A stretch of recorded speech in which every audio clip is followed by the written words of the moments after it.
Lo que sucedió en la última cena no es difícil de entender.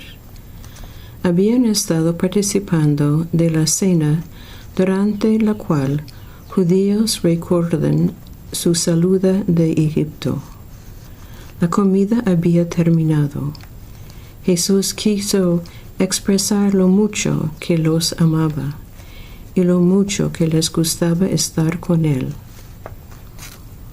Él está en una situación que usted puede reconocer por su propia experiencia personal. Es la noche de una salida. Ustedes no se van a ver unos a otros durante mucho tiempo. Te gustaría expresar tus sentimientos y tu amor, pero ¿cómo hacerlo? Un poco de pan y vino permanecen sobre la mesa. Ellos están fijando en Él.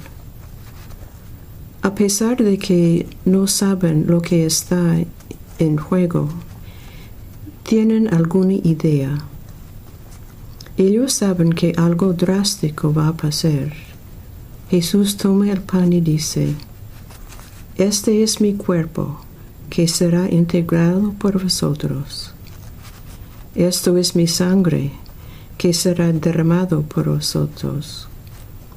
El pan se pasa.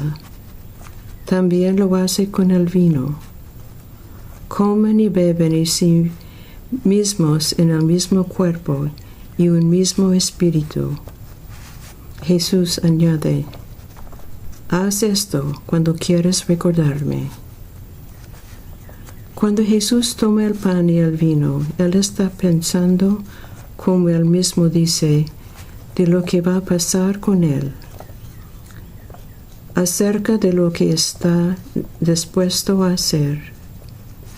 Él está dando a sí mismo, a la vista de la sanidad de este mundo herido, volviendo a conectar la creación a su creador. Él no es solo está hambriento y sediento para el reino de Dios.